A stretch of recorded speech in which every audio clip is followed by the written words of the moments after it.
Good evening and welcome to Athens City Council. It's Monday, September 26th at 7 p.m.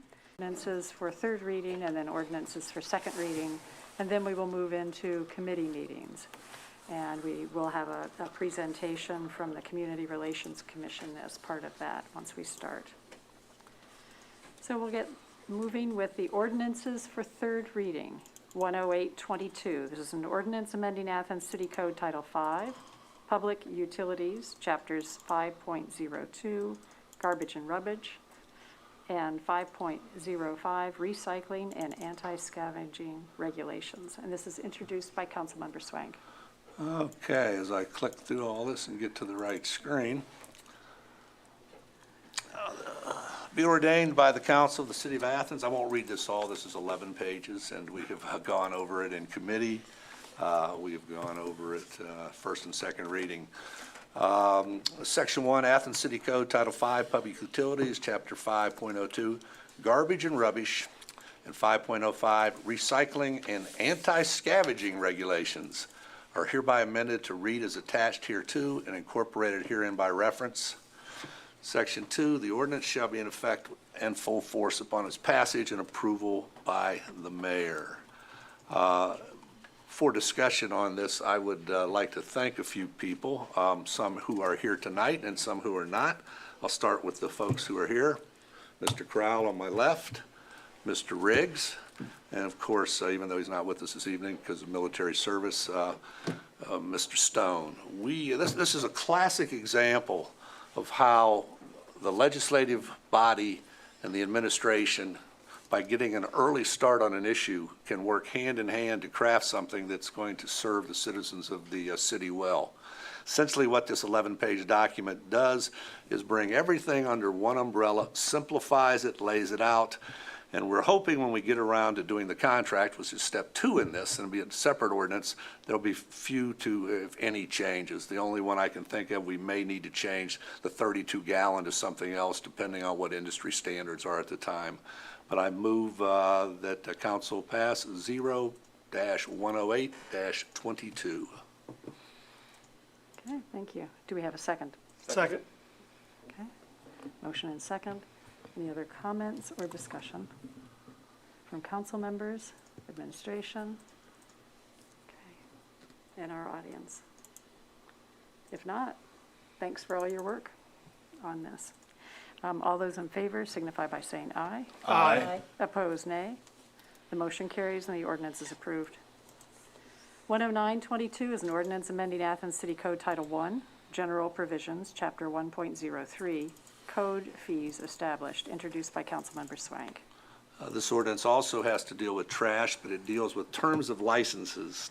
Be it ordained by the Council of the City of Athens, Ohio, Section 1, Athens City Code Title 1, General Provisions, Chapter 1.03, Code Fees Established to add the following, and there are only 2. One is terms of license, solid waste and recyclers haulers late fee of $100, and solid waste and recyclables haulers license $500. The $500 is a significant reduction from the current fee, and by doing that we hope that we will have a wide option as we go into our next contract and get more people involved in the hauling process and licensed. I move that council pass 0-109-22. We have a motion. Do we have a second? Second. All right. Any comments or questions from council members, elected officials, administration, or our audience? If not, all those in favor signify by saying aye. Aye. Opposed, nay. The motion carries and the ordinance is approved. Ordinance 11022 is an ordinance granting a special use permit to Montel LLC, owner of Athens Uptown Realty, 603 West Union Street, to allow a pylon sign in the city's right-of-way. This is introduced by Councilmember Grace.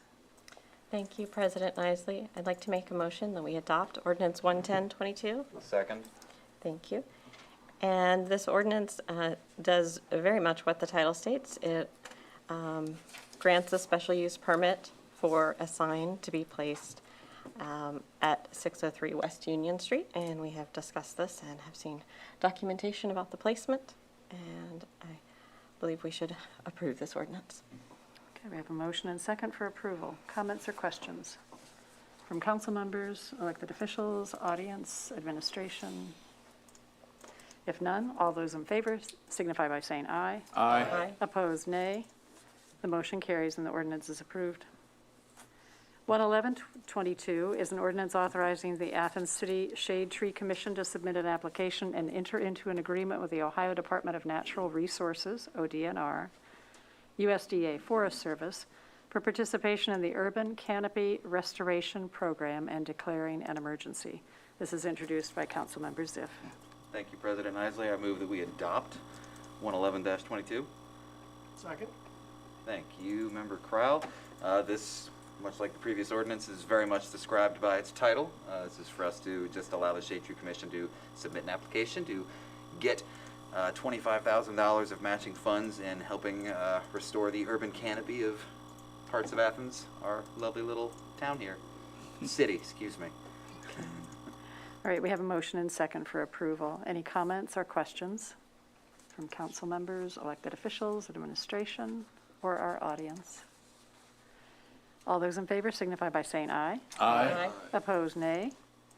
The motion carries and the ordinance is approved.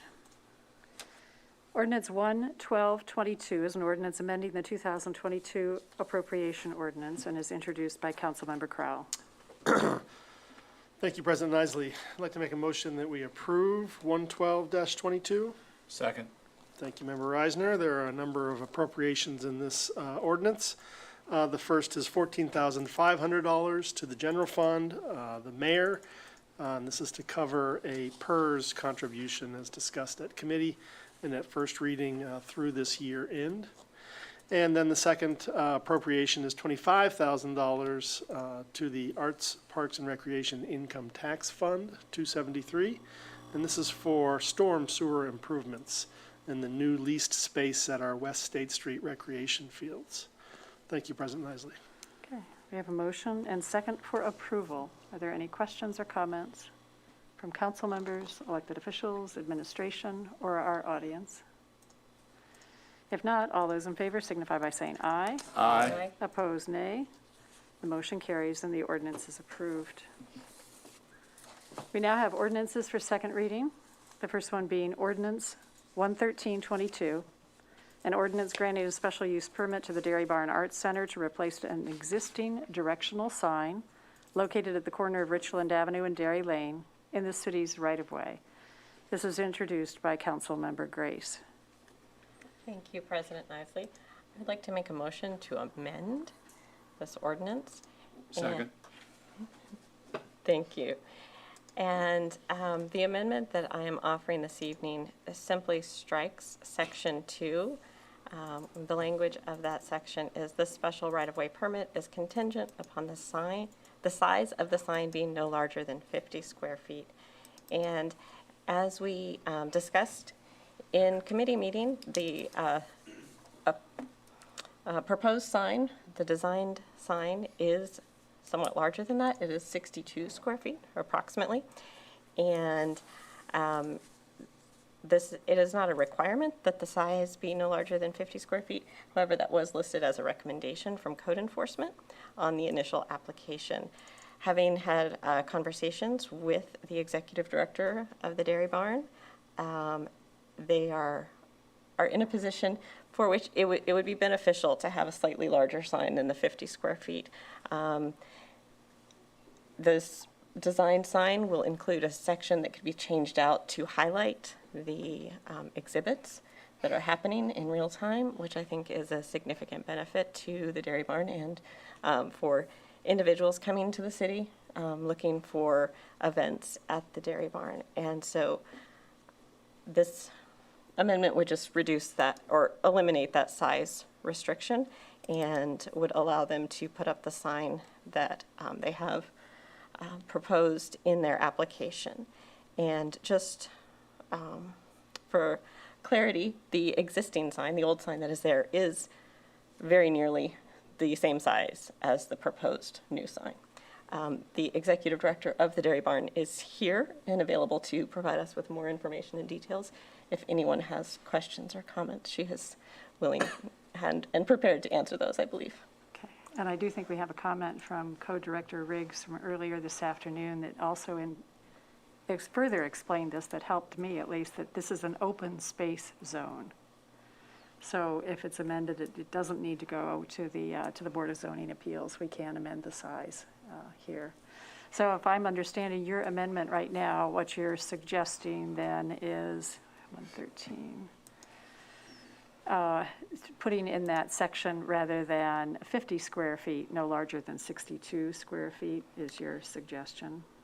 I was just suggesting that we strike that because the design sign was included in their application, but I'm open to having, I think technically it's slightly larger than 262, it's like 62 point something, so I think we could go with no larger than 63 square feet, if that makes members of council more comfortable. My initial thought was just to strike section 2. I think records-wise, it might be helpful to have the reference to the number of square feet, just so From the historically application. we know, and if we ever needed to come back to the ordinance. Okay, I will adjust my motion to amend to, the amendment would be that, to strike 50 and insert 63. Okay, thank you. And discussion amongst, we'll start with council members and then move on to Mayor Patterson. Councilmember Swank? I was very much in favor of this last time we spoke of this, but basically was shot down. What has changed in the last 7 days? I think there was, if I'm understanding correctly from the conversation, there was an indication from the architect that the changeable nature to be able to put the special exhibits or guests into that sign was contingent on the sign being that size. And that to, if I'm understanding right, that the architect would not be able to scale that down in a way that the special exhibits signs would still be readable by the public from the roadway. Now, why don't we, Well, are you okay with, if could we I ask- continue, please? Well, I'd like to ask Well, what- if we have some additional information from the executive director. If you would like to come up and speak for us, please, just up to the podium, and just give us your name and that you're representing the Dairy Barn. Yeah, sure. So my name is Leah Nadry. I'm the director of the Dairy Barn Arts Center. And to what I think answer maybe some questions is that the top reason that we really would like to redo that sign is because the way that it is now is larger than the proposed sign as far as like actual space that it is taking up. But a lot of that is taken up with big red poles that aren't necessary. So we're replacing it with a sign that will take up less space, but the part that says Dairy Barn and the interchangeable parts that will say Quill National when Quill National is going on will also be visible. If we reduce the size of the sign too much, then that interchangeable part and the Dairy Barn doesn't read quite as visibly as with the full 62 square feet that we're proposing. Does that answer your question, Councilmember Swank? Oh, no. Okay. I'm looking at the sign. It's a very lovely sign. If I interpret what you said, the part in the middle, which is white, will be interchangeable. Yes. Okay, that's great. Again, as I said, I was very much in favor of what they presented last week, but my fellow council members thought we needed to follow code. And now we're not following code. So I'm just wondering, is it simply because the sign won't be as effective without the interchangeable part is the reason for the change in? If you're directing the question to me, Member Swank, then I had originally, like the language was originally included because that was the original recommendation of our code office, to be consistent with sign restrictions elsewhere. Right. But there have been reasons brought forward by the Dairy Barn for having the larger sign, and because this particular area is not restricted to the smaller size, we are allowed to do it, but we had drafted the original ordinance to be consistent with other locations following the guidance of code enforcement. And I believe that code enforcement is also in agreement that this is permissible and okay to increase the size. Okay, thank you. Last week, yeah, we weren't aware it was in an open zone, so, Okay, yeah. That's what I was trying to get Okay. clarified. Yep. Okay, thank you. Other questions or comments? Mayor Patterson, I know you had a comment. With that amendment, I would strongly suggest that either in section 2 or elsewhere in here, that we also indicate that this is an open space zoned OS, so that that doesn't confuse individuals in the future to where they're thinking, well, you did it over here, therefore in a B zone, I would like to have something the same size. So it's specific, we're talking specific to something that's zoned as open space, OS. So, and we can add that. Clerk says that's fine. Okay. Good point. Other comments? Discussion? Questions? Okay, if not, we have the amendment or a motion to amend 11322 to increase the 50 to 63 and to indicate that this is an open zone. And that's in part why we're allowing this. So all those in favor signify by saying aye. Aye. Opposed, nay. The ordinance has been amended and read for the first time. Thank you. Thanks for being here to explain. 11422 is an ordinance amending Athens City Code Title III, Administrative Provisions, Chapter 3.10, Alarm Systems, Section 3.10.04D, Alarm Activation and Fees, introduced by Councilmember McCary. And if no questions or comments, yes, Councilmember Swank. If you remember at the last meeting, when we got to this topic, the subject of Ohio University paying those fees came up. And I received an email from the law director on Wednesday of this week past, and this is what she said. Member Swank, you asked whether the alarm activation fees set forth in Athens City Code, ACC 3.10.04D, apply to Ohio University. The answer is yes. Definition states, a subscriber is any person, firm, corporation, partnership, state agency, or entity which purchases, leases, contracts for, or obtains an alarm system. She then goes into the second paragraph and suggests that we contact Chief Reimer directly so he can explain what he considers to be a false alarm for which Ohio University may be billed and his process for billing. So according to the law director, fire alarm is as defined by Chief Reimer, we can collect that money, that fee that we're going to be talking about here. Okay, thank you for the additional information. Any other comments or questions? All right, thank you. We'll move on now to Ordinance 11522. This is an ordinance amending Athens City Code Title I, General Provisions, Chapter 1.03, Code Fees Established.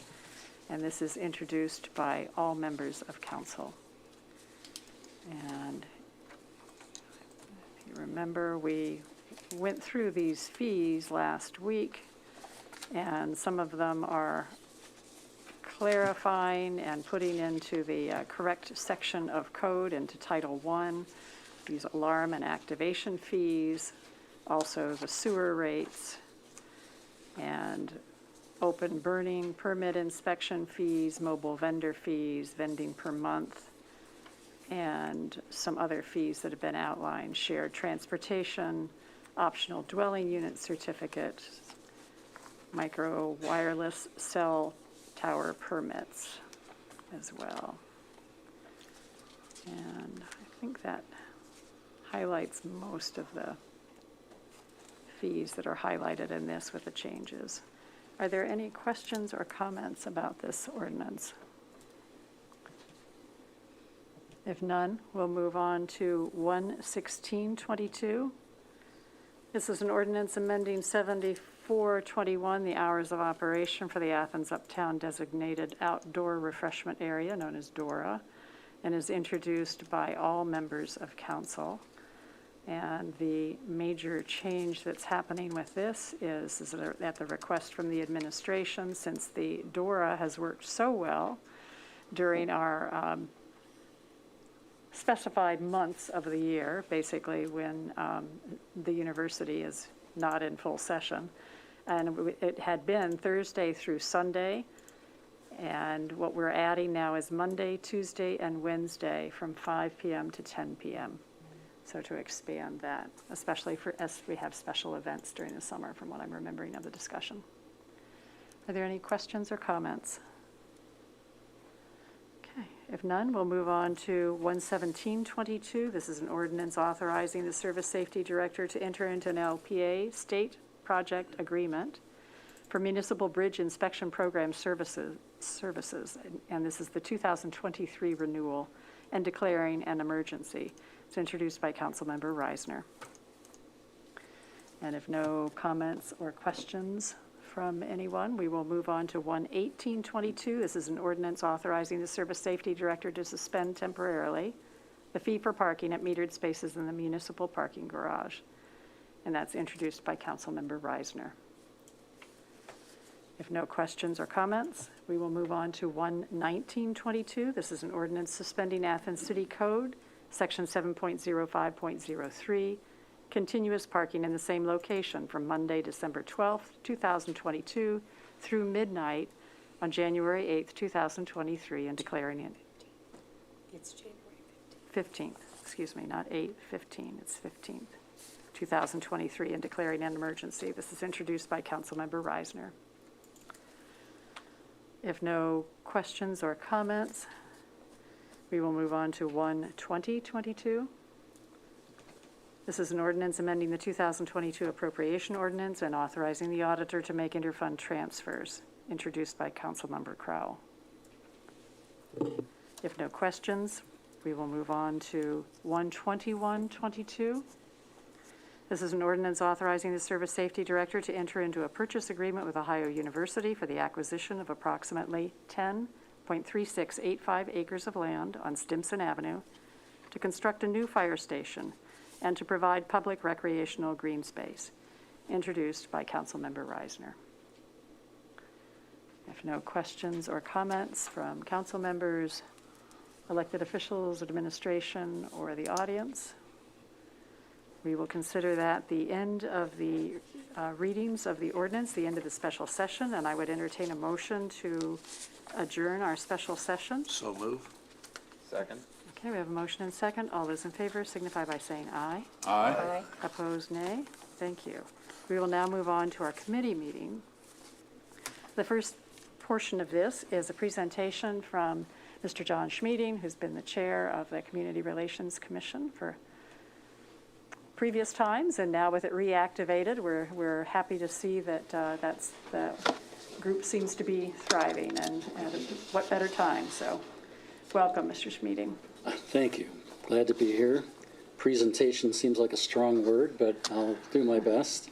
I would like to start by registering a complaint that City Council and the City of Athens have been poaching our members. Both Micah McCary and now Lacey Rogers are no longer part of the commission, and it seems patently unfair. So we've, it's been an interesting time for everybody, right? These last couple of years, and it has affected how we've done things as a commission. There were periods when we were not meeting because we were required to meet in person.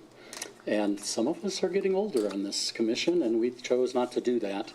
And so partly because of those kinds of difficulties, and partly just because we maybe weren't quite smart enough, there were things we didn't do and things we missed, community conflicts that I wish we'd jumped into.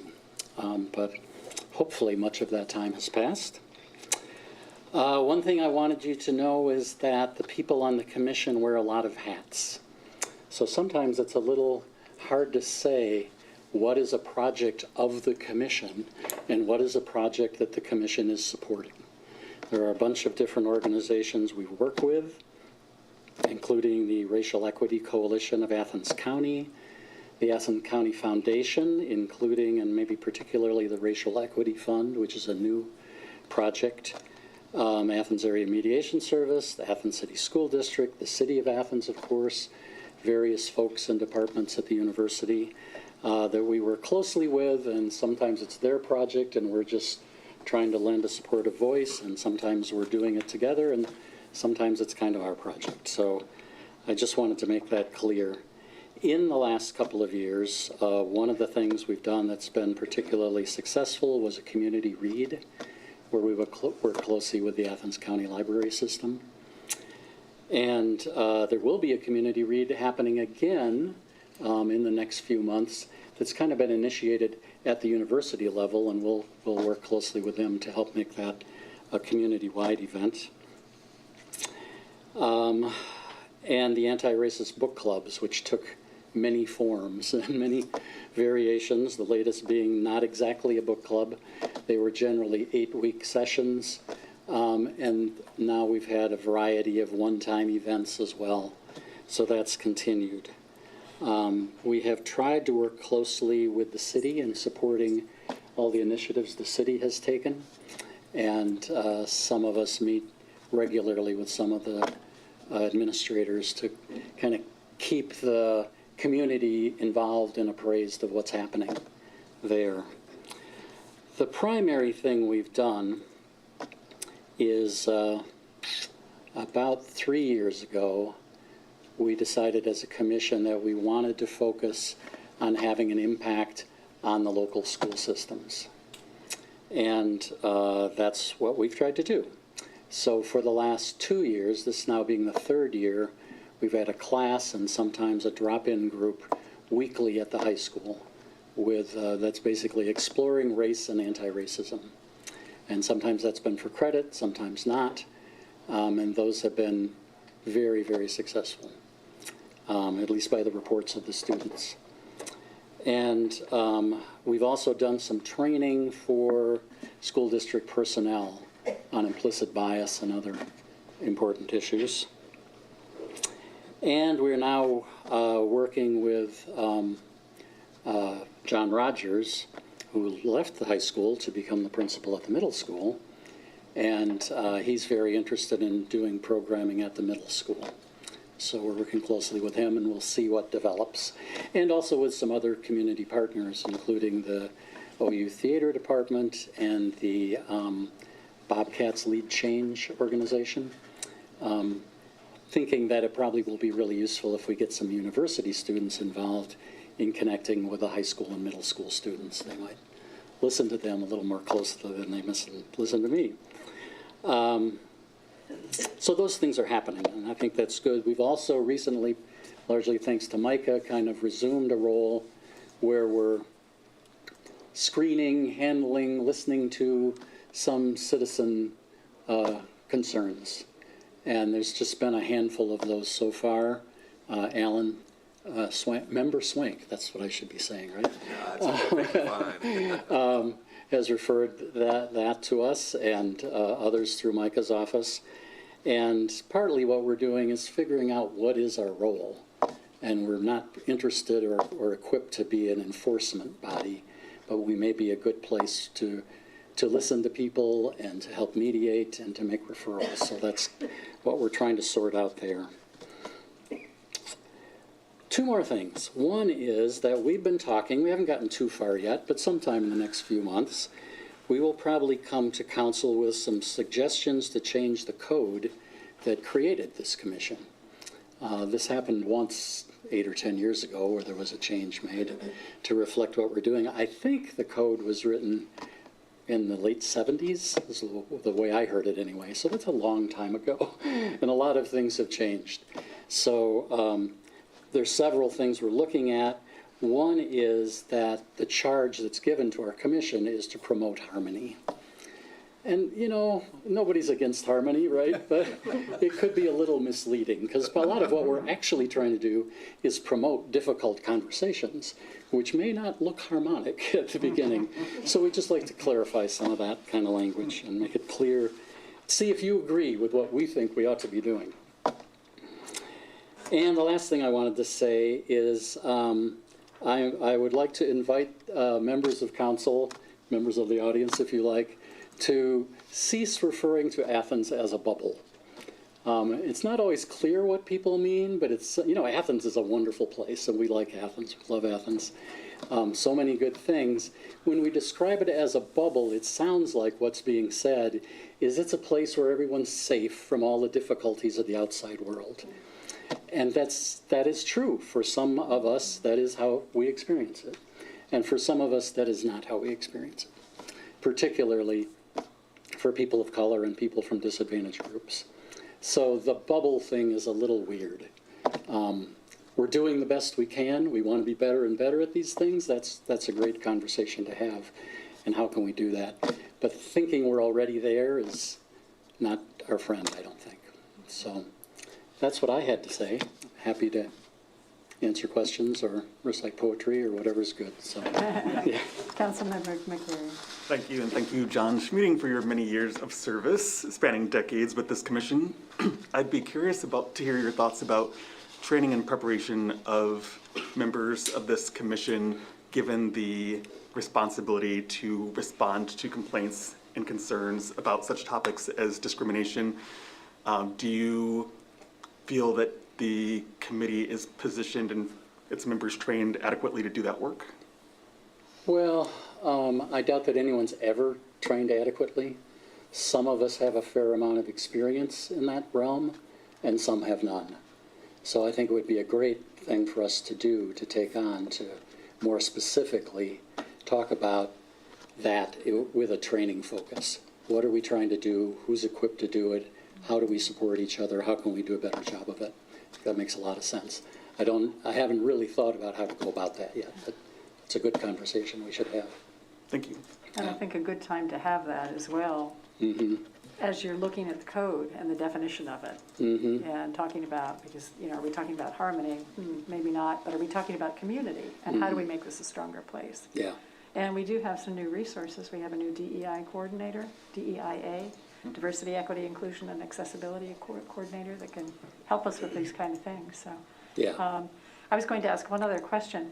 Do you have any vacancies currently that you want to advertise, since we have been accused of poaching some of the members? Check back with me Wednesday, but Okay, I think okay. we don't. We've got a very solid group. Excellent. Lacey officially will need to leave, and we're looking forward to working closely with her. Okay. But we do have somebody with a lot of experience and wisdom who's very interested in joining us. Good to hear. Okay, So she'll thank you. come to the meeting on Wednesday, and then we'll Okay, see. great.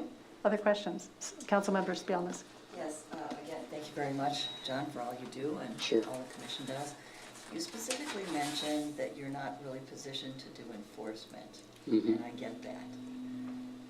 The problem comes about when we have an ordinance, for example, that says that you cannot discriminate against members of the community that want to rent from you. And I'm a little puzzled, based on my conversations with the law director, about how that process works, because it's my understanding that it's never been enforced. So I'm hoping that maybe, though your commission doesn't necessarily want to do that, Yeah. maybe work with us on how we can do that. Maybe it's a carrot and stick thing, I don't know, but I think that makes a lot of sense. And there, in some situations, there will need to be enforcement. And I mentioned the idea that code was changed 10 years ago or so, and the original code gave us the power of subpoena to call witnesses and investigate. And we felt that really was at odds with our primary goal of educating. It seems a little weird for a volunteer commission to be subpoenaing witnesses. but perhaps somebody needs to. Yeah, but somebody needs to, yeah, and how do we figure that out? And I think we'd be happy to talk with you or other council members about what that might look like. Thank you. Thank you. Yeah. Any other questions or comments? Mayor Patterson. I just want to thank you, John, and the commission for everything that you've done. I also want to share with you, and I can send you some documents. I was this summer at the National League of Cities Boards and Leadership meeting, and one of the big conversations became, elected officials experiencing hostility, experiencing threats. There was actually a survey that was put together. I'd also like to share that with you and the commission. and maybe consider doing some type of de-escalation training, or, simple discord. Yeah. It's really interesting from a political standpoint how things have really kind of decayed, if you will, in terms Yeah. of civility and interactions for those who are elected to office. There was a number of city council members and mayors and city managers at that meeting and reporting out some. Had some stories. experience. Yeah. Yeah. Yeah, thanks for, that was not on my radar at all, so thank you for mentioning that. I'll bring it up at our meeting on Wednesday, so, yeah, great. One of the things that we have not done for a while now is what we used to call food for thought, where we'd have community members come together to discuss important issues, particularly around diversity in the community, and that might be an interesting conversation to have. How do we both protect but also inform our city officials? We don't have to agree with you all the time, but how can we do that in a civil way? Great. Thanks, everybody. Thank you. Thanks for being here. All right. We will move on to the Transportation Committee that's chaired by Councilmember Reisner and joined by Councilmembers Grace, Ziff, and Swank.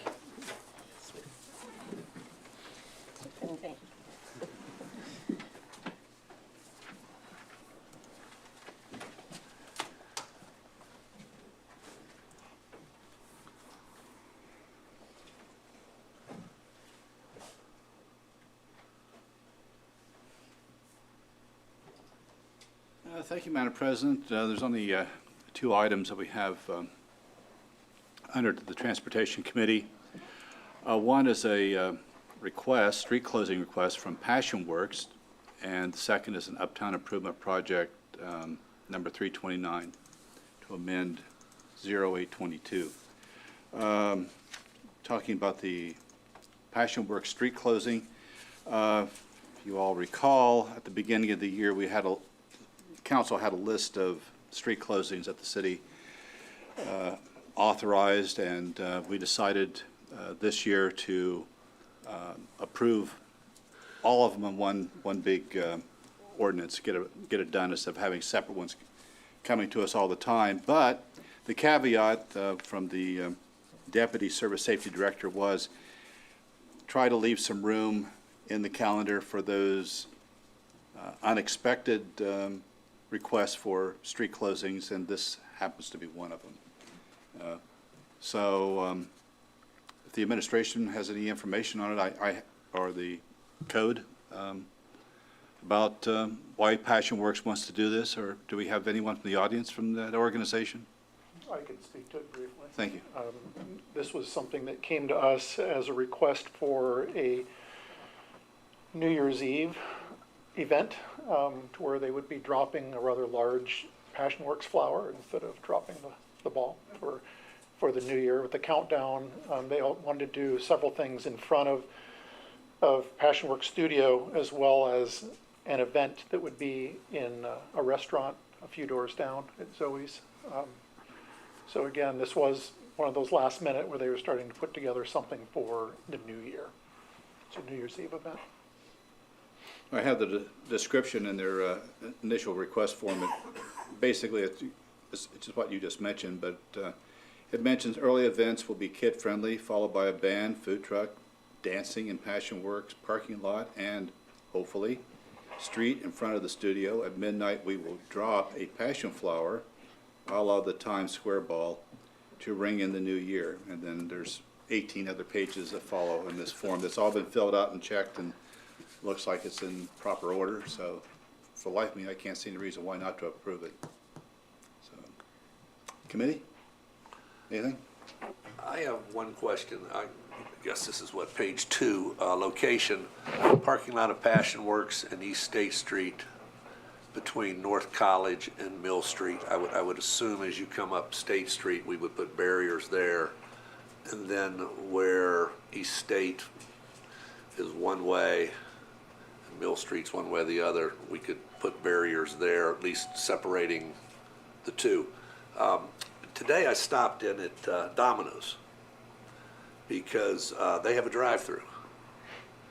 And and I'm very much in favor of this, but I think, and I talked with the manager at length, this is the first he'd heard of it, but he was requesting that someone, either from code or whatever administrative office is appropriate, come speak with them sooner rather than later to figure out how they could do traffic and the event still take place. Because the way the drive-through works now, you access the drive-through from Mill Street and exit onto State and make a left. And this would be cars exiting right in the middle of the party.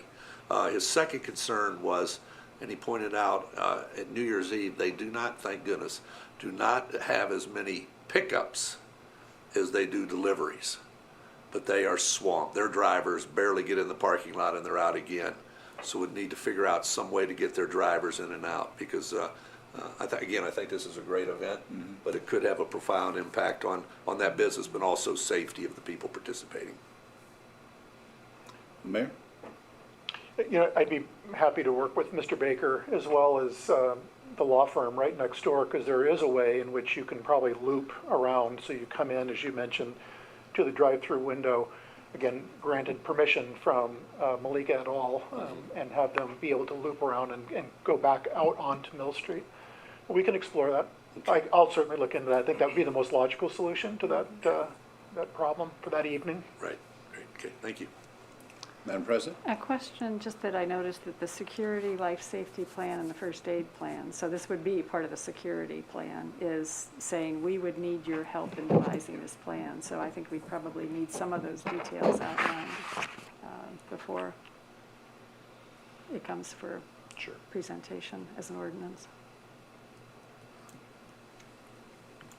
Members of council, any questions, comments?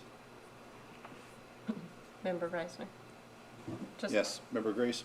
Thank you. There's one thing that I think is probably just a typo, but it has the setup happening on 12/31, starting at noon, and breakdown not until January 2nd at 1 a.m. So I would think that that would actually be January 1st. And not that they're going to be set up all day New Year's Day. No, it would be the first. You never know. Heck of a party. But that would really be a party, yeah. Any comments from the audience? Elected officials, appointees? Okay. All right, well, with the notes of concern from council to the administration, if this could be ironed out before next session, we could get an ordinance together, I suppose. Okay, all right. Next, Uptown Improvements Project number 329. What do we need to do about that? You know, for that piece of legislation, we are just looking for changing things slightly on this, because this is for the Uptown Improvements Project, Yeah. for which we have received a grant, will be receiving funding from ODOT on that, but we just got word last week that the RTPO, Regional Transportation Planning Organization, run through Buckeye Hills Regional Council, is awarding the city $91,727 in funds, which can be going towards this project. So basically, you know, we want to, with the ordinance 0822, provide the funds for the first time, our first phase engineering through this money. So it's accepting it and using it for that purpose. Okay. For the record, can you remind the audience, and everyone else for that matter, where the project begins and ends? Sure.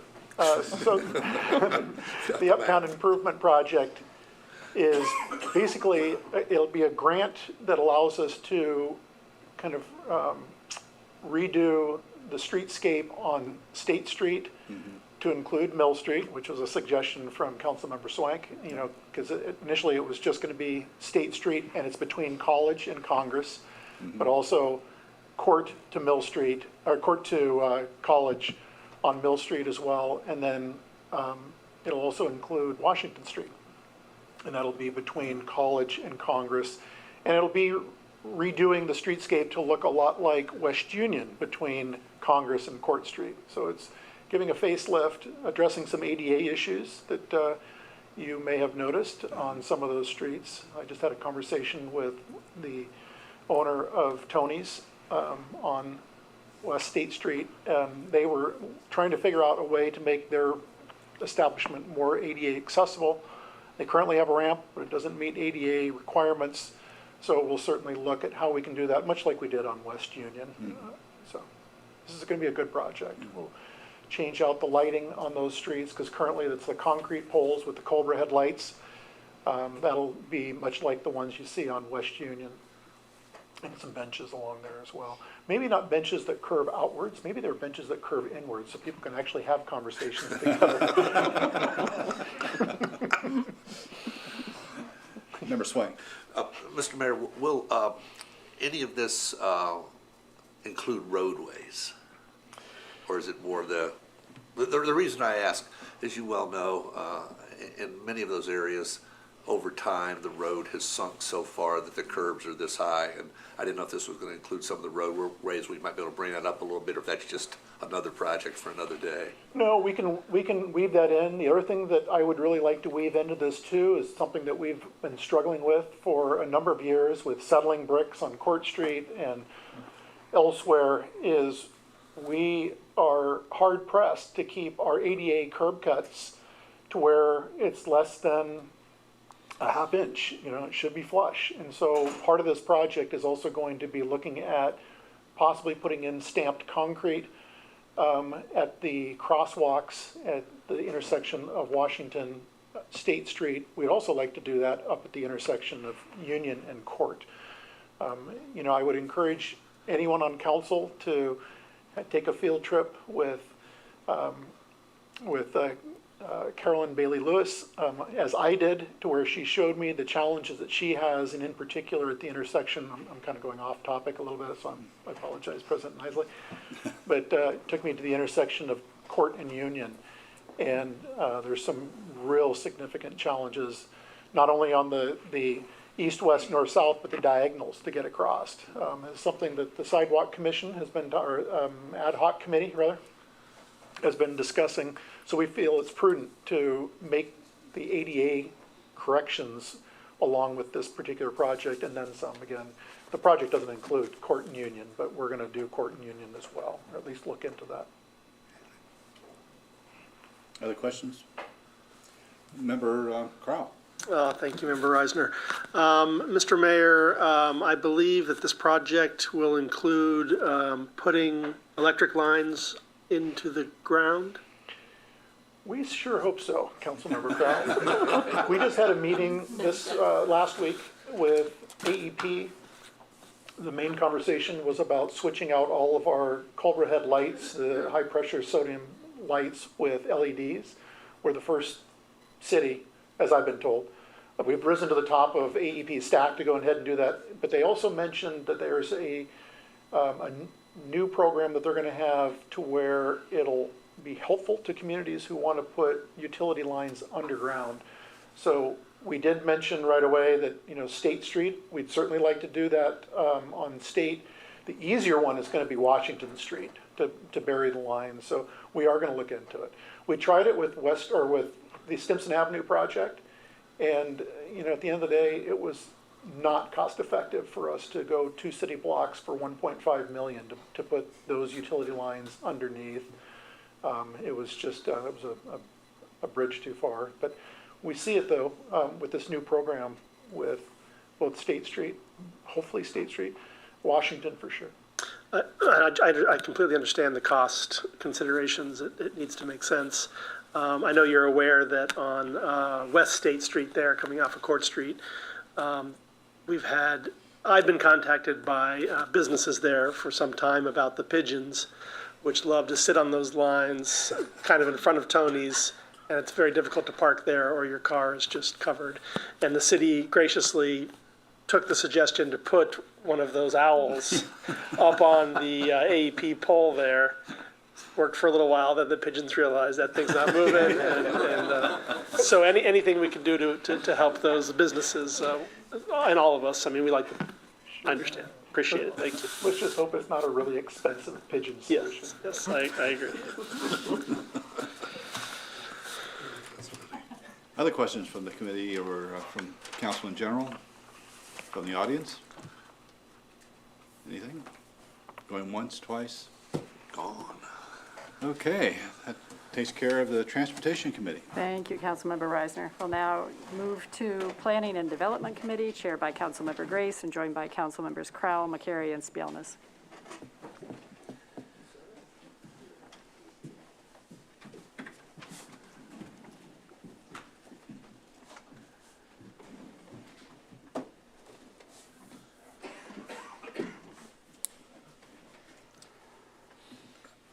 Thank you, President Nicely. And we have 4 items on our agenda this evening. And the first item is about the city's partnership with Sunday Creek Horizons. And we have a remote work initiative agreement between the city and Sunday Creek Horizons.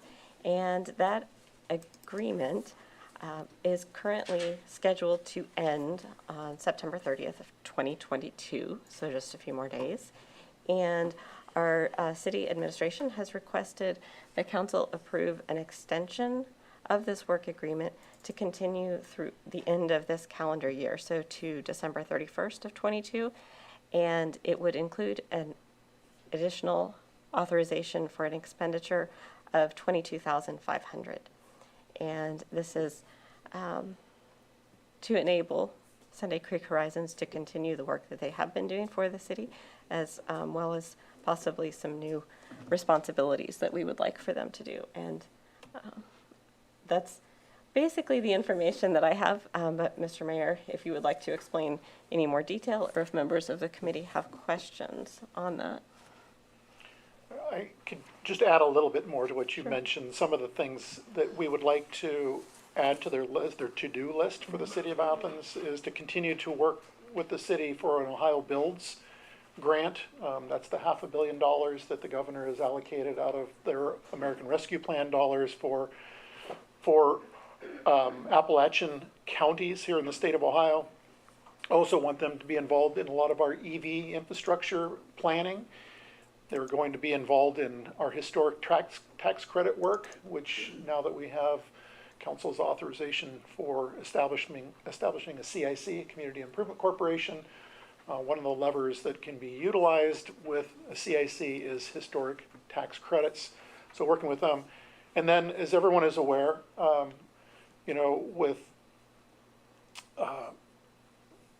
our city planner not being in the office yet, still working, we certainly need some help in that area of the city planning work. So Sunday Creek Horizons will be helping with some of that load that we're seeing. But we're just asking for authorization, since this would put us over $50,000 with Sunday Creek Horizons, asking for authorization and to expedite this so that we can continue and make it seamless, the work that we're doing with Sunday Creek Horizons. I should add to that as well that they were instrumental in getting the Armory project into the state capital budget. They were very helpful in bringing individuals through the Armory that would have some level of engagement with the Vibrant Communities Grant through Ohio Southeast, most notably the Lieutenant Governor touring through the Armory, along with a number of other elected officials, state elected officials going through the Armory, and certainly helped with coordinating that as well. So it's great. I just have a question because I do see the documents, the original document from May of '21, and is there anywhere that, and I'm glad to have the details of what they're going to be doing. Is there anywhere where this is written, a scope of work? Not that I have seen, President Nicely, Okay. but we'll make sure that. I would that think that Sunday that would Creek be very Horizons- helpful since this is an additional $22,000. Agreed. Yeah, I would agree with that because we will need to have a new remote work agreement addendum. And so it would be helpful if, in addition to the change of dates and the fee, that there's a broadened scope of work or a more detailed scope of work moving forward. Are there questions from the committee? Any questions from other members of council?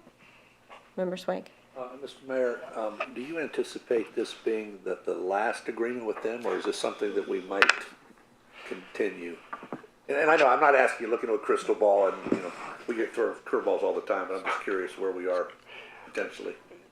Yeah, thank you. I don't think you threw me a curveball. Well, at this point, I don't know. I mean, some of it is predicated upon when our city planner can come, you know, back in, and so we're filling a pretty significant gap with the workload that's typically in the planner's office. So they could be helpful even further because they are so involved with the city. But to that question, I'm not 100% sure as to where we'll be when this extension, you know, when it terminates. Because as many of us did Friday night have the opportunity to speak with these folks, anyone who took the time and actually engaged, it's pretty exciting stuff. And our current personnel situation, this might be a good stopgap. Are there any other questions from council? No. Anything else, Mr. Mayor? Any questions or comments from the audience? Okay, then if we could have sort of a more detailed addendum then and specifics as is the administration requesting a suspension at first reading? We would like to expedite this through, but Okay. I will make sure we get the addendum from them that spells out the scope of work. Okay. Thank you. And next, we are returning to the rental permit language from 290301. And I believe we're going back to just striking the for a period of more than 6 months during any single calendar year from that description of when a rental permit is required. This is something that has been discussed in a fair amount of detail in previous meetings. Does anyone have questions at this point? Yes, Member Reisner. Can you read the draft? Sure. All residential property within the city owned for rental purposes or occupied by a party other than the owner shall require a rental dwelling, short-term rental, or rooming house permit from the Office of Code Enforcement. Traditional motels and hotels are excluded from the necessity of obtaining a rental dwelling, short-term rental, or rooming house permit. Non-traditional or long-term rentals in hotels and motels are not excluded. And that, I read it leaving out the struck language. Right. So that would be, as it will be introduced next time. Yes. And just to double check that takes care of the concerns that the code office has in terms of ability to enforce. Are there any questions from, yes, Member Swank? So in layperson's terms, other than those exceptions that were outlined, if you rent your property for 1 day, 1 week, 1 month, or 1 year, you would need to get a rental permit. That No is exceptions. No exceptions? Other than those outlined in, Hotels and motels. Very good. are there any, yes? Member Spielness, did you have a question? No, actually, I didn't, I'm sorry. Member Crowell? Swat away those pigeons. Member Grace, can you read the first 2 lines of that again, please? Sure. All residential property within the city owned for rental purposes or occupied by a party other than the owner. Okay, just let's stay there for a minute. So, I'm just wondering about the language at the very beginning there. A property owned for rental purposes. So I own my home. I don't own it for rental purposes. But were I to go away for an extended period of time, does this apply to me? Yes, because of the second part, that is, or occupied by a party other than the owner. But it's not occupied by a party. Well, If I were to rent it, it would be. yes, if you just leave it empty, then you Thank don't I need to. appreciate But it. yes, if someone else is living there. Thank you. And presumably, the owner would also include the owner's immediate family. Should, Good. My kids can stay there. yeah. And I'm still gonna unless, charge them rent. I was gonna say, the agreement, no, I don't know, if you're charging rent. I didn't say that. No. Yeah.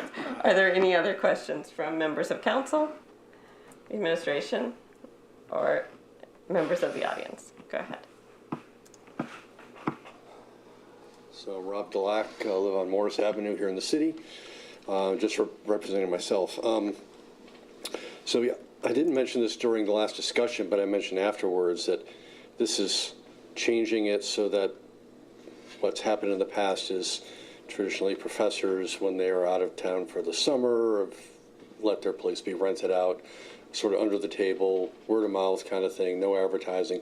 You originally had talked about having a stipulation in there that would only require a rental permit if there was some kind of advertising going on, which would have made an exception, this sort of exception continue. But even the situation, remember Carl just mentioned, where charging kids to stay, I think I paid my parents' rent for a while when I was an older, a young adult still, but you know, in that time frame, after college, I think I paid my parents' rent. So that would qualify then for a permit. That seems crazy. So we're getting into a situation, hold on for a second, where we're requiring something that is completely unenforceable. Doesn't sound like a great idea to me. I don't know if the not advertising was the right solution. It sounded like it was okay, but it doesn't provide any flexibility for someone who in a one-time situation may want to, and it would never happen again, but we're now saying they have to have a rental permit, which means they have to have an inspection done. They have to have, as somebody discussed with me after the meeting last time, have to have outlets on 3 walls in the bedroom, have to have a closet. Any of those things don't happen, and then you can't even get the permit. So it's maybe making this something that's completely unenforceable, and for a very, very short term, or maybe a exception case, somebody's violating the law when they do that. It doesn't seem to make a lot of sense to make somebody a. All right, remember, Carl, you have something you want to say about that? Go ahead, member. I just, Mr. Delac, were you living with your parents when you were paying them rent? So I think that is different. It's still occupied by the owners. You're just subsidizing Okay. their mortgage payment, or, You need a refund. yeah. Yeah, as long as the owners are still, But even then, it just seems like it's a bit onerous. member Spielness. So, just to put a fine point on this, if I renovate my lower level, and I still live there, but I'm letting people live in my basement and I charge them rent, that would count, right? For that, you also have to have a rental permit. Yeah. Just trying to clarify, fine points. That's the original Airbnb model, Yeah, exactly. which you have to have a permit for. Yeah. Okay. Guess I said my piece. Thank you. Thank you. Are there any other comments or questions? Okay, moving forward. The next item on our agenda is something that was brought to council at the request of our law director. And this is updates to Title VII, which is the city's traffic code.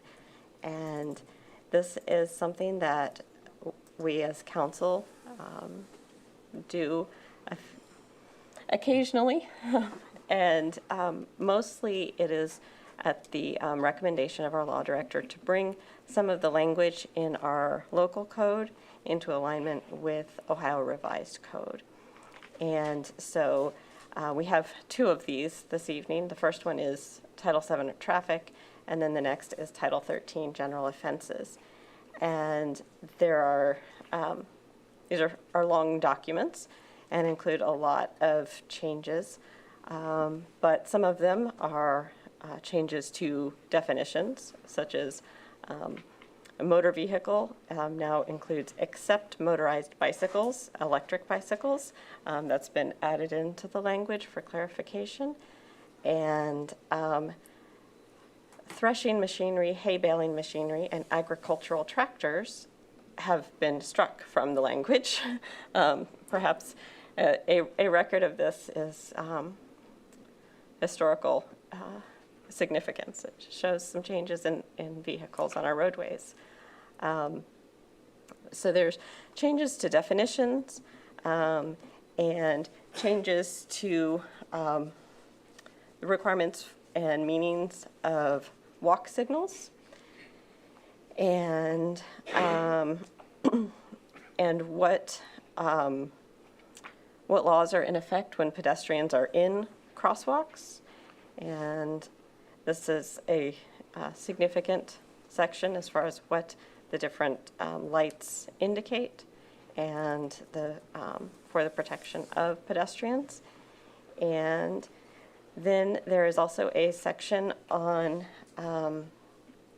fleeing and eluding obedience to traffic officers, and specification of the level of offense as being a first-degree misdemeanor, and more information and updates regarding emergency vehicles and the requirements of the types of lights that those vehicles are to display.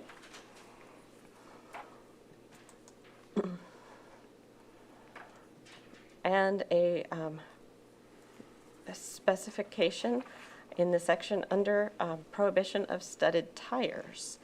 And that is that a person may operate a motor vehicle that is equipped with retractable studded tires with the studs retracted at any time of the year, but shall operate the motor vehicle with the studs extended only as provided in this subsection, which is November through the 15th of April. So, again, it is a significant document with quite a few additions and some deletions to align our local traffic code with Ohio Revised Code. Are there questions? Yes, Member Spielness. I have to confess that, I'm usually pretty good at keeping up with all this stuff, but I just felt like I couldn't get through all of it in the kind of detail that really is required. And I'm a little bit concerned, or I guess I'm curious, why the towing ordinance stuff, which comes pretty much directly out of the ORC, is included in traffic. That to me is a separate issue, so that surprises me. I don't really understand how that fits, at least from my perspective. That seems rather odd to me. So I was wondering why that would, it seems not like the others. Explain to me why it's okay, whatever. But there's a lot in here, and I just feel like I'm going to be more ready next time. But I specifically am curious about why we're including the towing parts in here. I think it's simply because they fall under Title VII of our city code, and that so we are making adjustments specifically to Title VII to align it with ORC. And towing falls under Title VII of our local code. I'm getting nods of agreement from our clerk, so hopefully that's the correct explanation. So when this type of a project is taken on by our law director and her staff, they would look at it, and we have done these before, where it's looking at all of the things that fall under our traffic ordinance, which is Title VII, and aligning those with ORC. And just for a point of clarification, often things are charged under ORC and not necessarily charged under city code. And so from the law director's office, like from their perspective, it's beneficial if there's alignment so that we don't have contradiction between what our local codes say and what the law enforcement would be charging under. Does that help at all, Member Spielness? Some, it just, we did have this discussion about the towing ordinance some time ago. Shouldn't go well. So I guess it seemed as though some alignment there would, to me, be kind of logical. So that's where I'm a little puzzled. Yeah. And I would imagine, I know Law Director Eliason always watches the council meetings, and so she's probably watching as we were speaking, and will have some answers for us, and we're at the committee level at this point, so thank you for the questions. Okay, thank you. Just, are there any other questions or comments from members of the committee? Yes, Member Crowell. Well, the way I read this, Member Spionis, is that towing is identified here as a very particular vehicle in the street and how it relates to, what they are towing and how they are towing and the actual traffic issue, and not their ability to tow on private or public, or what they're charging for that. That's why I understood this to be here. But again, we can hear from the law director. Well, but also, thank you for that. However, under 7.07.03, for example, disposition of abandoned motor vehicles, seems not to fit that, at least it seems to me. But again, I guess I'd like some clarification. Thank you. Okay. Yeah, I agree. It is a lot of pages, a lot of information, and having specific questions for the law director, I think, will be helpful next week. Thank you.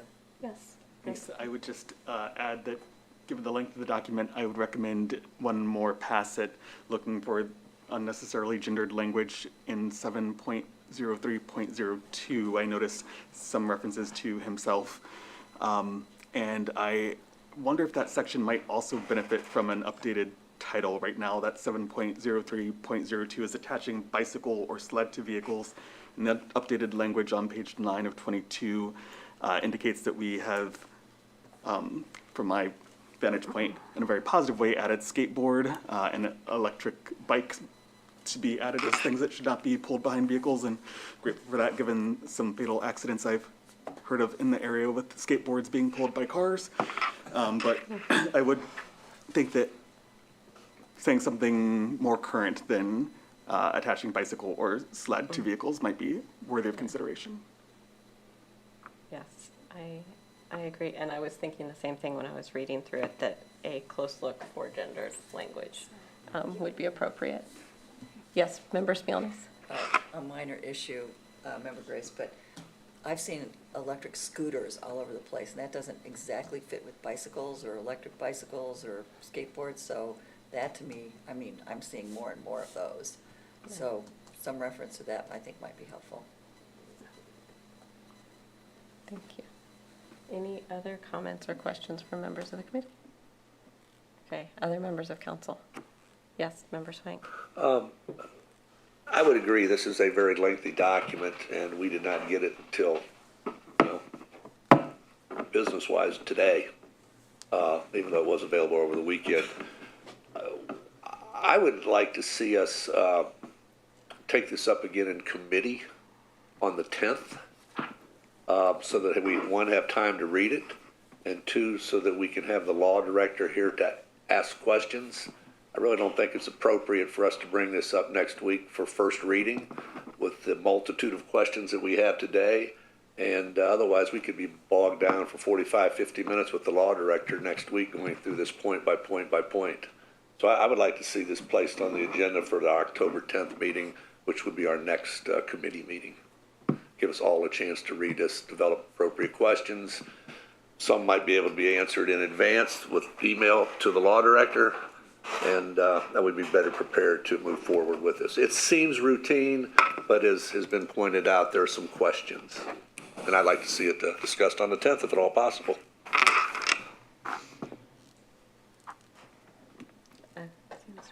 That seems reasonable. I think we should check with the law director. She said there wasn't any rush. Okay, and also just her ability to attend committee meetings, since she does not usually attend committee meetings, might also be helpful. Thank you.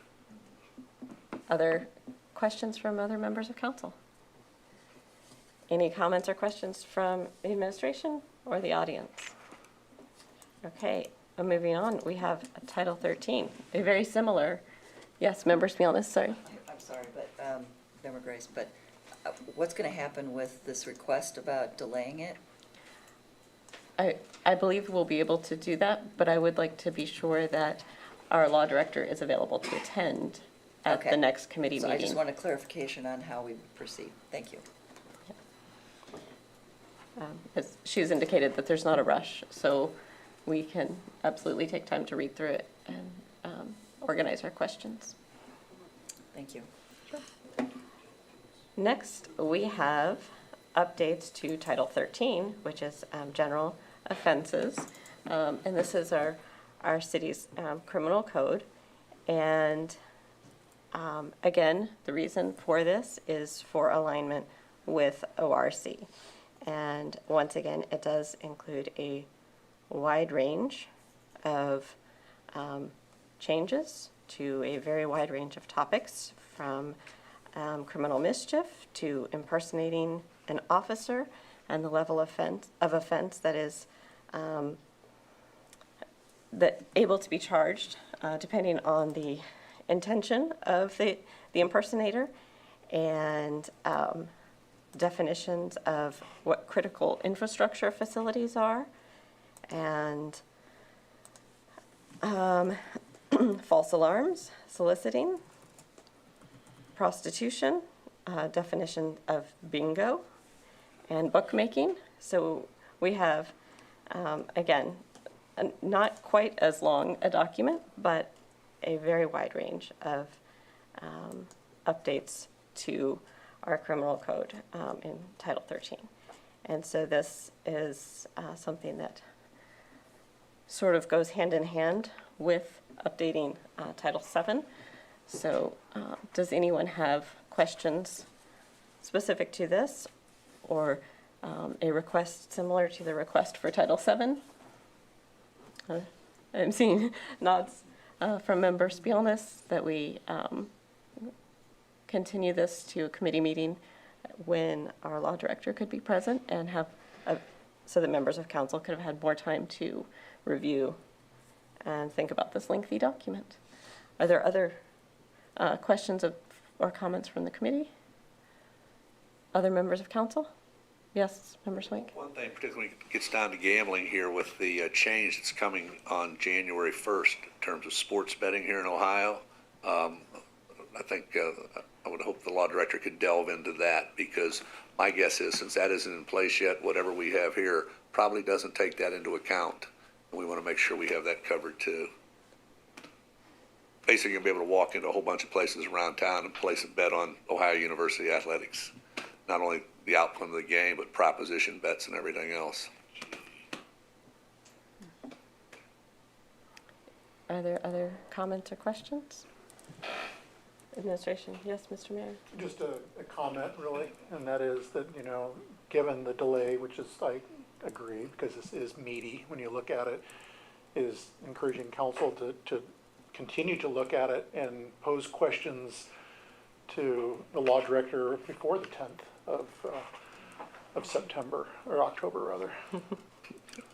What month is it? Yes, I agree. So that, as some of the questions may be may have very straightforward answers that could come through email, and it would decrease discussion time. Are there any questions or comments from members of the audience? Then that concludes this committee this evening. Thank you, Councilmember Grace.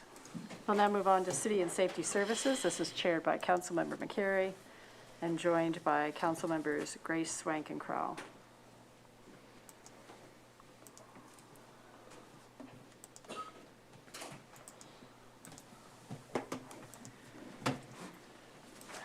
Thank you, President Nisley. We have just 2 items on our City and Safety Services Committee meeting agenda for this evening. And for the first item, we have Director Riggs with us to help us explore the topic of some solid waste expenses. I know that at least a couple members have received some figures, but I will let Director Riggs kind of give an overview of where we're at. Thank you, Councilmember McCrary. As you may know, the city entered into a contract with AHRC for our solid waste collection in July of 2020. They began operations. At that time, they have to make assumptions on how they're going to provide those services for a 3-year contract. That contract was from July of 2020 to June 2023. As we all know, things have changed quite a bit since 2020, including costs. Thankfully, the landfill costs for AHRC to dispose of solid waste at the local landfill, those costs have not increased significantly. However, fuel costs have gone from $2.30 when the contract began to, I just looked at the fuel costs this evening, and it's $5.25 for diesel locally. So those costs have more than doubled for our contractor. In addition to that, the contractor has asked that we consider their labor cost increases. They've had to pay more for their manpower. As we know, the city struggles with manpower, trying to get enough people and to work. It's just difficult to get able bodies now. Their costs have gone up, and they have some cost increases for vehicle expenses.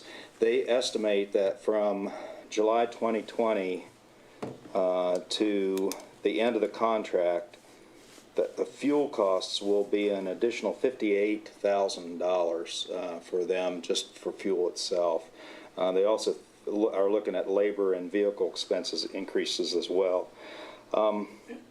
Staff, in the contract, we don't have a very viable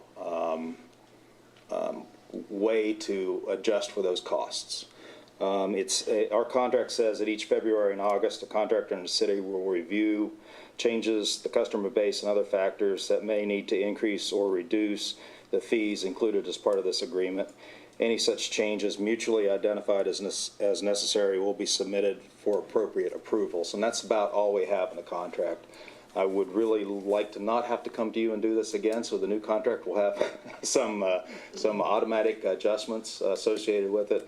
But we are in this contract, and AHRC has requested some additional monies to cover these expenses that they've incurred since the beginning of the contract. Staff thinks that the fuel costs are significant enough that it's something we should consider. We don't think that the labor and vehicle expenses necessarily would be something that we would include on there. So we're looking at, we're recommending that if we were going to make some adjustments, the $58,000 of additional costs to cover the expenses that AHRC has paid would be appropriate through the end of the contract year, which would be June of 2023. As you know, the solid waste fund we're trying to be as even as we can, not have excesses or deficiencies. We think that we could probably absorb that amount before the end of the year. We found that there are some expenses that we won't incur. So our budget for 2022, the expense side of that budget won't be as large as what we had estimated. And we think we're going to get a little more revenue, so we may be able to cover that for the end of the year. there's no way we could cover all the fuel, labor, and vehicle expenses associated with AHRC's requested change. They give us a lot of detailed information, and I have that available. If anybody has any questions, I can try to answer them. Thank you, Director Riggs. I will start with a question for either you or for the mayor. I'm wondering if we have any similar contracts that we've needed to update in response to changes in expenses like gasoline or fuel? Contractually, no. No, okay. Yeah, typically our contracts are going to be a year or 18 months. This is a 3-year contract, so this is where you would see that kind of an issue coming up. And you want to have that. You don't want to be changing your solid waste contractor every year, right? So you really want to do this multi-year contract, but this is the downside to that. Thank you. And I believe you indicated each February and August is when? That's what it says. Okay. I don't believe we've ever done this before, and this is kind of unusual. Like I said, we went from diesel of $2.30 starting, in 2020 to where we are today. We think those fuel costs are going to go down by the time we get to the end of the contract. I'd love to see $4.50 or $4.75, and AHRC has made some estimates along that line, so we're not going to assume that the price is going to stay where it is through the end of the year. And I've got details on that if you want the numbers. Thank you. The last question I'll ask right now is just kind of about my interpretation of your response as being somewhat optimistic with regard to our ability to recoup the additional funds that we'd be spending. And we've had sort of an unstable environment for making these kinds of projections with the impact of the pandemic and such. So I was just wondering if you could elaborate on what is going to happen that impacts our budget favorably when it comes to waste. Yeah, I actually do. If you would allow me. Got some spreadsheets here. These are our expense and revenue to the end of August. From September, October, November, and December, I made some estimates as best as I can tell you based on where we've been in the past. And that's what I'm looking at. This also shows on the far right column, what was budgeted for the 2022 calendar year, the totals. And then you can see over here, September, October, November, December, those columns, this is where I've estimated where we think we're going to be with the expense, and then where we think we're going to be with the revenue. Sorry, it's a lot of numbers. I'm throwing it at you at the last minute. I apologize for that. But I'm making a guess, so. Thank you. We'll open it up to questions from the committee. Councilmember Swink. To the documents that you did, I have about 19 of these, so get ready. The two budgeted columns here, the first one looking at the garbage fund, this is expense, the other one is revenue. Well, what are the differences between the two columns? The column to the far right column is what is a revised budget for 2022. That was what was budgeted. The column right next to that is where we are to date with my projections. Okay, so, and I would assume the same holds true on the second sheet? Yes, sir. So the revised budget of expense is $2.1 million. That was what was budgeted. Okay. Yeah. And the revised budget revenue is 1.9. Yes. Which is a deficit Yes. of $200,000. Yes. So you're projecting right now we're going to be 200,000. That was the way. Yeah, that was the way it was budgeted. Okay. So now I need to go to the left-hand column to see what you really think it's going to be. Yes. So if I get this correct, what's that? That's $144,000 to the good. Yes. Okay. And you're saying with that $144,000 to the good, we could absorb 58. This request is 58,000. So instead of having 144,000 to start the year, which would be nice, we're only going to start the year with roughly half of that. Yeah, if my assumptions are correct, Okay. sir, yes. And then we're going to be going into the process of bidding a new contract. And chances are with that bid, we may very well be forced to pass on increased fees to the residents of the city of Athens. Yeah, and what this does is this actually decreases our cushion that we have available. So yeah, it will have effect on our residents. Exactly. So my preference would be not to have to touch that 144,000 because that tells me that you folks have done a very, very good job of managing the budget, both sides, the expenses and the revenue. And I would be inclined not to want to touch that, which raises this question. Are there other places, because this is, we're being told, COVID related, are there other places from which we could take that $58,000?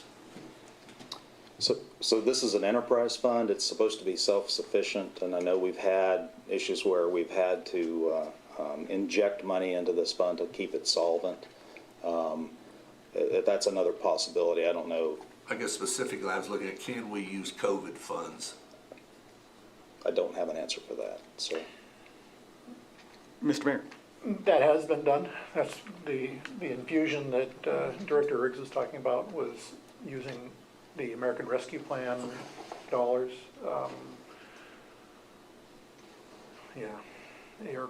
ARPA. Could you look at that? Yeah.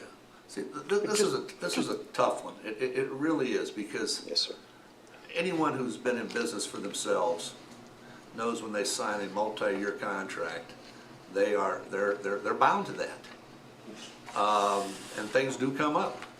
I guess the first question I would ask in regards to that is, what expense reductions has AHRC taken to mitigate what they're saying is a shortfall?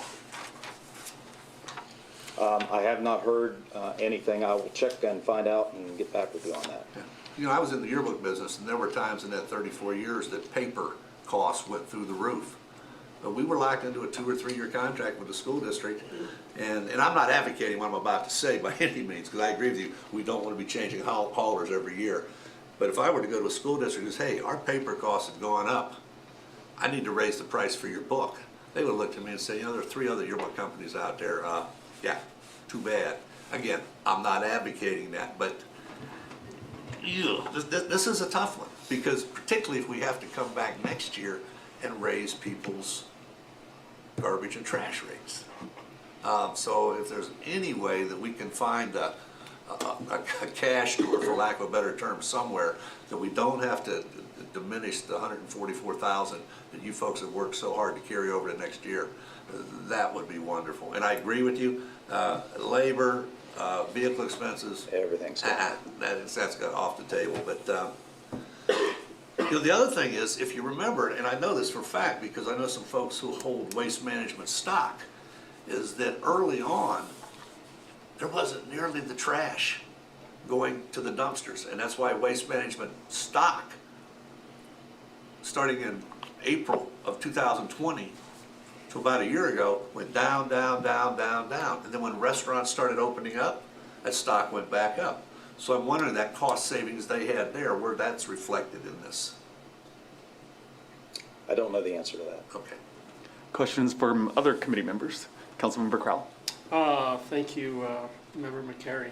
Director Riggs, will the balance that we have, let's say it's $144,000, will that impact what we are going to have to do to rates in order to pay the next contract? The amount of money that we have left over from previous years? In my opinion, the more cushion we have, the more flexibility we would be able to give to the rate increases. We want, as you know, we worked before on getting those like razor edge as close as we can. With less of a cushion, we'd have to have a little more buffer because we don't want to crash and get a negative fund here. So, yeah, I think the more buffer that you have, the more cushion that you have underneath, the more flexible you can be with some of the rate proposals that you would maybe need to do coming up next year. But correct me if I'm wrong, we're still trying to charge our franchise district and our residents the appropriate amount to pay the next contract. We're not making any money here, we're just trying to break Right, but even. we're also not saying, oh, we've got $144,000 in the bank, so we can, if we say everybody needs an 11-cent increase, we actually can do that 10 because we've got extra money in the bank. Correct. We would not do that, right? We could. What happens is, this is all fluctuates every month to month, year to year. These fluctuate, so you can't go negative. You have to have enough fund there so that if your revenue decreases and your expenses don't, that you're not going negative. So that'll let us get a little bit closer to break even again, and give us a little bit of breathing room in case we don't quite make that. With that cushion underneath it. Does that make sense? Yes, it does. And let me ask also about, as Member Swank said, looking forward to the future and the next contract and how we work in this language that you read from the contract is very interesting. I think it is kind of, an Athenian, let's work on this together kind of thing, but it's really vague. And Yes, it is. as a contract, it's like, oh, really, what does that mean exactly? So looking forward, I believe that the term is an escalator clause, right? Where we can talk about gas prices, and it might go either way, right? The gas prices might drop, and then we would actually get a little money back, or they could be read, and things would fluctuate based on that. Is that the way So that we would think work? the city will win either way here, because if you don't have those escalator clauses in a contract, the contractors, the bidders, have to assume some liability, what happens if the price goes up. So they're going to bump up their costs to cover for that, almost like insurance, just in case something were to go up.